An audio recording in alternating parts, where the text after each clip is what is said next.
கொஞ்சோண்டு நம்ம நெய் கொஞ்சம் ஆயில் சேர்த்துக்கலாம். ஒரு 4 ஏலக்காய், 4 கிராம்பு, ஒரு கொஞ்சம் கொஞ்சமாக சின்ன சைஸாக 2 போட்டுட்டு கொஞ்சம் சோம்பு போட்டுக்கலாம். வதங்கட்டும். பொடியை நறுக்கி வச்சா 2 வெங்காயத்தை சேர்த்துக்கலாம். அப்படியே போட்டுட்டு கொஞ்சம் இந்த வெங்காயத்தை நல்லா கோல்டன் ப்ரௌன் கலர் அளவுக்கு நல்லா அழகாக இதை வதக்கி வச்சுக்கலாம். நல்லா இதை அழகாக வதங்கட்டும். சும்மா 1 ஸ்பூனு இஞ்சி பூண்டு பேஸ்ட்டு சேர்த்துக்கலாம். 1 ஸ்பூனு இஞ்சி பூண்டு பேஸ்ட்டு வதக்கிக்கலாம். இன்னும் 2 தக்காளி பழத்தை சேர்த்துக்கலாம். தக்காளி பழத்தை சேர்த்து நல்லா அழகாக தக்காளி பழம் மசிய அளவுக்கு நம்ம நல்லா அழகாக வதக்கிக்கணும். கொஞ்சம் புதினா, கொஞ்சம் கொத்தமல்லி தேவை போட்டு நம்ம இதை அழகாக வதக்கிக்கலாம். எல்லாத்தையும் நல்லா அழகாக வதக்கிட்டு தக்காளி கொத்தமல்லி போட்டுட்டு நல்லா இதை அழகாக வதக்கிக்கலாம். திட்டமாக 1/4 ஸ்பூன் மஞ்சள் மிளகாய்த்தூள், மஞ்சள்தூள் மிளகாய்த்தூள் சேர்த்துட்டு இதை அழகாக கலந்துக்கலாம். கொஞ்சம் இதில் லெமன் சேர்த்துக்கிறோம். அழகாக இது வதங்கிடுச்சு.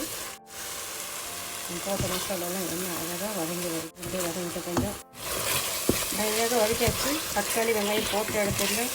பாருங்கள், சூப்பராக வந்து வதக்கி அந்த உடச்சி கோதுமை 2 கப்பு எடுத்து கழுவி தண்ணி வடிக்க வச்சுக்கிறேன். இந்த கப்பால் 2 கப்பு கோதுமை எடுத்து தண்ணி ஊற்றி கழுவி வச்சுக்கிறேன். இதில் சேர்த்துக்கலாம். கோதுமையை சேர்த்துட்டு நம்ம அழகாக அந்த மசாலாலே போட்டு ஒரு வாட்டி கோதுமையை அழகாக வதக்கலாம். இதை வறுத்த மேலே 2 கப்பு கோதுமை 2 கப்பு கோதுமைக்கு 3 கப்பு தண்ணி சேர்த்துக்கிறேன். 2 கப்பு கோதுமைக்கு 3 கப்பு தண்ணி வச்சுக்கிறேன். இது நொய் கோதுமை. நான் 2 கப்பு கோதுமைக்கு 3 கப்பு தண்ணி வச்சுக்கிறேன். இப்படி திட்டமாக உப்பு சேர்த்து சின்ன இதில் ஒரு 1.5 போதும். உங்கள் விருப்பத்துக்கு ஏற்ற மாதிரி உப்பு கூட்டி குறைச்சி போட்டுக்கலாம். அவ்வளோதான். நல்லா அழகாக கிண்டிட்டோம். மான சூட்டில் ஒரு 5 நிமிஷம் வேக வச்சு தண்ணியெல்லாம் சுண்டிடுச்சு. பாருங்கள், சூப்பராக வந்துச்சு. தண்ணியெல்லாம் சுண்டிட்டு சூப்பராக வந்துச்சு. நம்ம அப்படியே இதை மூடி போட்டு கொஞ்சம் தம் போடலாம். இது மேலே சும்மா கொஞ்சம் 2 டேபிள் ஸ்பூன் அளவுக்கு நெய் சேர்த்துக்கலாம். அப்படியே 2 டேபிள் ஸ்பூன் அளவுக்கு நெய் சேர்த்துக்கலாம். நெய் சேர்த்து இது மேலே அப்படியே கொஞ்சம் 10 ட்ராப்ஸ் 10 நிமிஷம் தம் போட்டு இதை எடுப்போம்.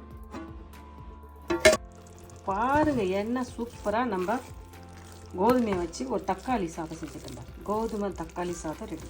கோதுமையை வச்சு நம்ம தக்காளி சாதம் செஞ்சுட்டோம். சும்மா அப்படியே கொத்தமல்லி போட்டு 1 கப்பு தயிர் பச்சடி ரெடி ஆயிடுச்சு. பாருங்கள், என்ன சூப்பரான சுவையான அழகான ஆரோக்கியமான நம்ம கோதுமையை வச்சு தக்காளி சாதம் செஞ்சுட்டோம். கோதுமை தக்காளி சாதம் பாருங்கள், என்ன அழகாக இதுக்கு தயிர் பச்சடி செஞ்சுட்டேன். கோதுமையை வச்சு சூப்பராக நம்ம ஒரு தக்காளி சாதம் செஞ்சுட்டோம். நாளைக்கு அந்த வீடியோ உங்களுக்கு யூஸ்ஃபுல்லாக நினைக்கிறேன். நீங்களும் இதே மெத்தட் செஞ்சு நான் செஞ்ச இந்த கோதுமை தக்காளி சாதம் எப்படின்னு சொல்லுங்கப்பா. இந்த வீடியோ பிடிச்சிருந்தா லைக் பண்ணுங்கள். உங்கள் ஃப்ரெண்ட்ஸுக்கும் ஃபேமிலியும் தெரிஞ்சு சப்போர்ட் பண்ண சொல்லுங்கள். நீங்கள் கொடுக்குற ஆதரவு டெய்லிக்கும் நான் ஒரு வீடியோ போட முடியும். எனக்கு சப்ஸ்கிரைப் பண்ணுங்கப்பா. இந்தாங்க, நீங்கள் சாப்பிட்டு பார்த்து சொல்லுங்கள். இதுக்கு கூட தயிர் பச்சடி செஞ்சு வச்சுக்கிறேன். சாப்பிட்டு பார்த்து சொல்லுங்கப்பா.